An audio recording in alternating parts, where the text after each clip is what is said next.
Fundi i nëntorit do të sjell emra të rinj, por dikastere të njëjta. Kryeministri Kristian Mickoski tha se një person do të mbajë njëkohësisht postin e zëvendëskryeministrit dhe ministrit. Ky vendim lidhet me plotësimin e resoreve të lira pas largimit të Izet Mexhitit nga posti i ministrit të mjedisit jetësor dhe planifikimit hapësinor dhe zëvendëskryeministrit të parë pasi u zgjedh kryetari i Çajirit. Nuk e di nëse më dëgjoni, ja për herë të tretë do të përsëris, nuk do të ketë resort të rinj. Mirë, ja do të jem më preciz, nuk do të ketë edhe një njeri plus, edhe ministër për diçka, edhe ministër për diçka.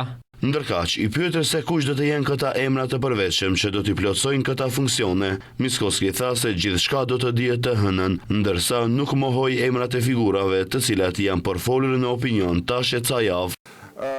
Mund të them se këtë javë do të dihen emrat, por mund të them ajo që është e sigurt është që ata resor, ato dikastere që ishin deri më tani në qeveri, partitë politike që e përbëjnë koalicionin blen, do t'i mbajnë. Kështu që këtu nuk do të ketë ndryshime shtesë, nuk do të ketë sektor shtesë. Kështu që kjo marrëveshje në kuadër të koalicionit ton, ndërsa rreth emrave pres të hënën t'i dorëzoj pasi të kristalizohen, por janë emrat që lart poshtë qarkullojnë në opinion.